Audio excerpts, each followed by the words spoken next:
Welcome back नाज़रीन। Clinic online में दोबारा खुशामदीद कहता हूँ। जिन व्यूअर्स ने अभी ज्वाइन किया उनको बताते चलूँ कि आज हम बात कर रहे हैं मेमोरी या याददाश्त के हवाले से, और वो क्या वजूहात हैं जो कि हमारी याददाश्त को जो है वो कमज़ोर कर देती हैं, और ख़ुसूसन अल्ज़ाइमर डिज़ीज़ के हवाले से भी हम बात करेंगे, या वो लोग जिनको साइलेंट स्ट्रोक्स हो रहे होते हैं उनकी याददाश्त में क्या चेंजेस आते हैं। इस वाले से आज हमारे साथ बैठे हुए हैं, हमारे साथ मौजूद हैं consultant neurologist doctor Nadir Ali Syed साहब, और आप लोगों की कॉल्स जो कि ब्रेक पे भी मौजूद थी उस वक्त मौजूद हैं यास्मीन साहिबा लाहौर से। अस्सलाम वालेकुम यास्मीन साहिबा। वालेकुम अस्सलाम। Thank you so much doctor साहब, और डॉक्टर नादिर साहब को मेरी तरफ से बहुत बहुत अस्सलाम वालेकुम। कैसी हैं आप? ठीक हैं? अल्लाह का शुक्र। आप ठीक ठाक हैं? अल्हम्दुलिल्लाह जी, अल्हम्दुलिल्लाह जनाब। थैंक यू जी। मैं फर्स्ट टाइम आपके प्रोग्राम में इन हुई हूँ, चलें जी, और बहुत बेसिकली शुक्रिया। आपका प्रोग्राम भी बहुत अच्छा है, और इत्तेफाक से ये कि आज आपका जो टॉपिक चल रहा है वो मेरे से ही रिलेट कर रहा है, और मेरे साथ और बहुत से ऐसे लोग होंगे। जी जी इसमें मुझे आपसे प्लीज 2 क्वेश्चंस करने थे। जी जी actually I am divided in 3 parts या 3 लाइफ हैं जो मेरे साथ इन्वॉल्व हैं। फर्स्ट तो ये कि लाइक मैं एक हाउस होल्ड भी हूँ, उसके साथ साथ प्रोफेशनल लाइफ भी है मेरी, और एज वेल एज स्टूडेंट भी हूँ। तो 3 चीजें हैं जो मैं इकट्ठी चला रही हूँ इस वक्त। माशाल्लाह। तो उसमें यही प्रॉब्लम मुझे आती है कि सम टाइम मुझे सबको इकट्ठा रखना या सबको मेमोरी में रखना थोड़ा सा मुश्किल हो जाता है, स्पेशली प्रोफेशनल लाइफ में जो हमारी एक्टिविटीज चल रही होती हैं या वर्कलोड होता है।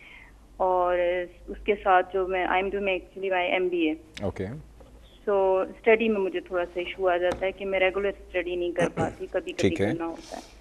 तो उसमें मेरा क्वेश्चन जस्ट ये था कि डॉक्टर नादिर साहब से भी क्वेश्चन यही है कि काइंडली इसमें आप मुझे अगर गाइडलाइन दे सकें डाइट के हवाले से, या ये कोई ऐसी एक्सरसाइजेज हों जिसकी वजह से इम्प्रूवमेंट आ सके। ठीक है। आपकी उम्र कितनी है? 37 ईयर्स। 37 ईयर्स। आपके जी। बच्चे भी हैं? नहीं जी, अभी नहीं है। अच्छा, मतलब are you married? Yes, married, you are but don't married. Have any child. अच्छा ओके। आपके घर का माहौल कैसा है? आपके हस्बैंड से रिलेशंस? बहुत फ्रेंडली हैं, और एक्चुअली वो भी उनकी भी वर्किंग लाइफ चल रही होती है, हम लोग कभी ऑफिस से लेट हो जाते हैं, अच्छा तो ओके। टाइम तो घर पे हम कम ही स्पेंड कर पाते हैं। हाउस होल्ड, जाहिर बात है एग्जैक्टली। जितनी ख़वातीन हैं जो काम करती हैं वो हाउस वाइफ तो होती हैं सारी, फिर उसके बाद प्रोफेशनल भी हैं, ये जॉब करती हैं, फिर स्टूडेंट भी हैं, एमबीए कर रही हैं माशाल्लाह। कुछ और पूछना चाहेंगे?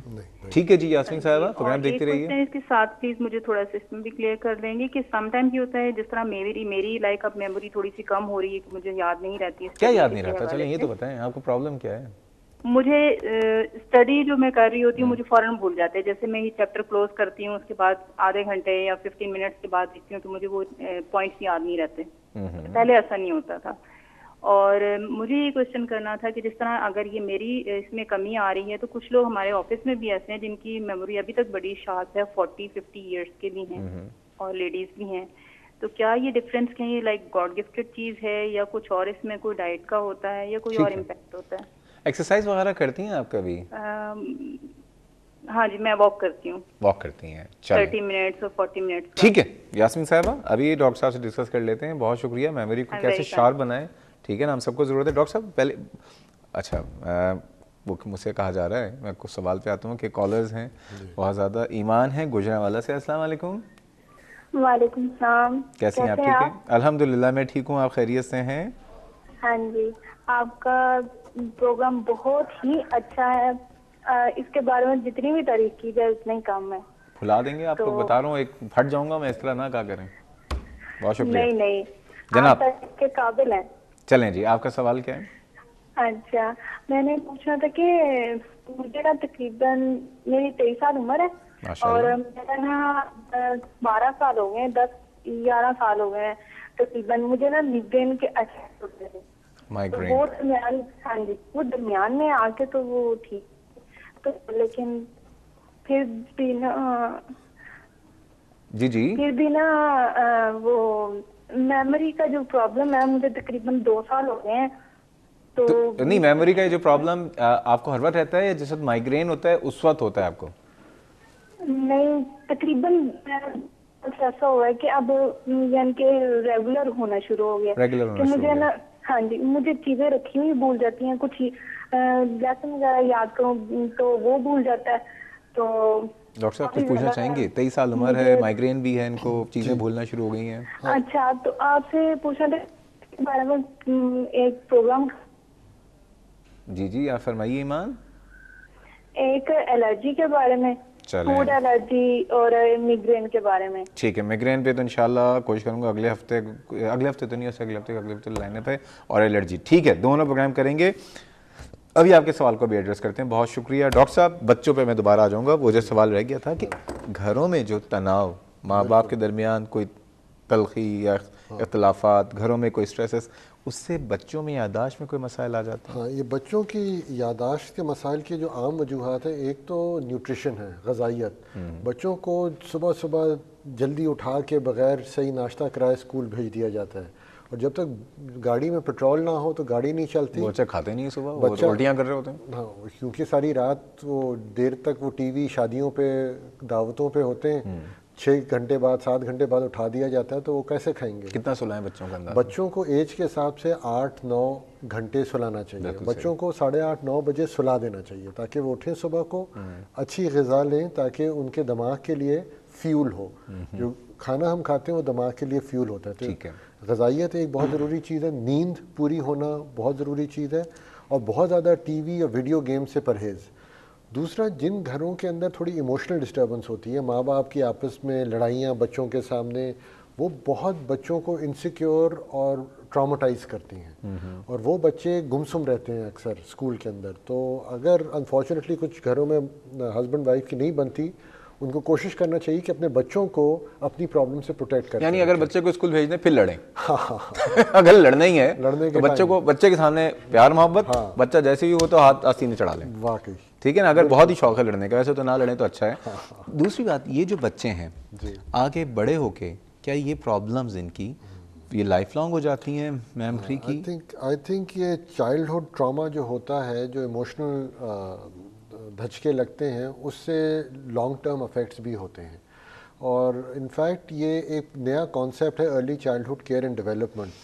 जब से औरत प्रेग्नेंट होती है, प्रेगनेंसी के दौरान भी अगर वो स्ट्रेस में होगी तो उसके बच्चे पे लाइफ लॉन्ग इफ़ेक्ट्स होते हैं। अगर माँ प्रेग्नेंट औरत सही ग़िज़ा नहीं खाएगी, नींद पूरी नहीं करेगी, स्ट्रेस में रहेगी, तो सारी ज़िंदगी बच्चे के ऊपर उसके असरात होते हैं। बच्चे का जो बर्थ वेट होता है प्रिडिक्ट करता है 60 साल की उम्र पे उस बच्चे की डायबिटीज़ और ब्लड प्रेशर की रिस्क। अच्छा, तो ये जो हमारी अर्ली पहले चंद साल होते हैं ज़िंदगी के, ये पूरी ज़िंदगी के ऊपर उनका असर रहता है।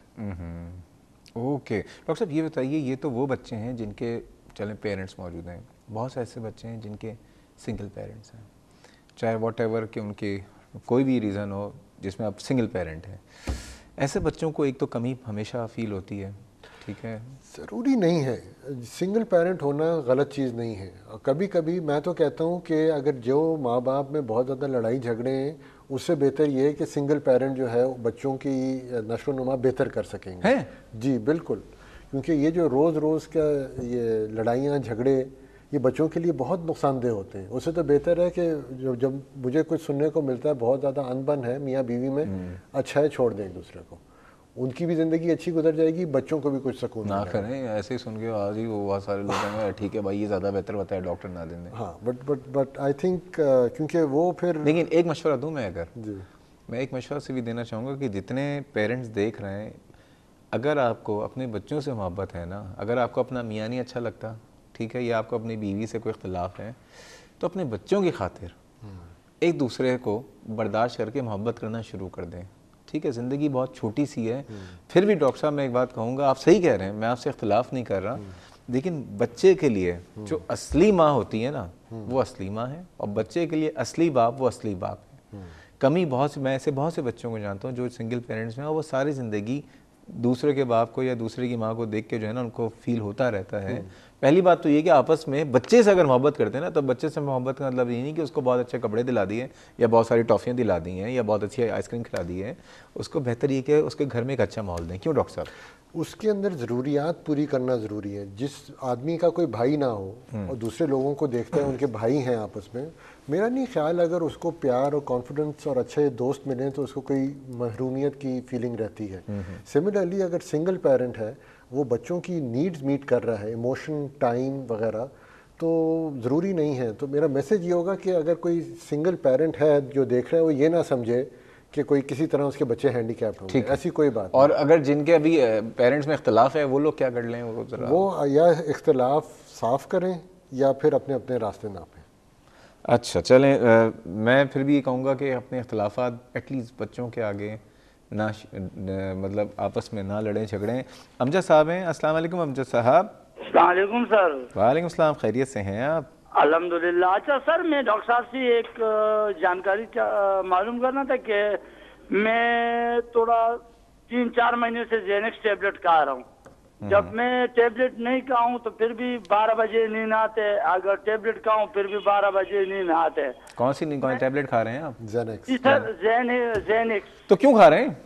ये मुझे एक डॉक्टर ने लिखा था, थोड़ा नींद में मेरा कुछ गड़बड़ आया था। तो अब तो नींद सही हो गई है? तो अभी नींद सही होगी। अगर टेबलेट खा लेता हूँ तो भी 12 बजे सोता हूँ, अगर टेबलेट नहीं खाऊं तो फिर भी 12 बजे सो जाता हूँ। तो टैबलेट ना खाएं। क्यों डॉक्टर साहब? जी बिल्कुल सही, सही बात है ना भाई, टैबलेट ना खाएं, आपको नींद आ रही है, वेरी गुड।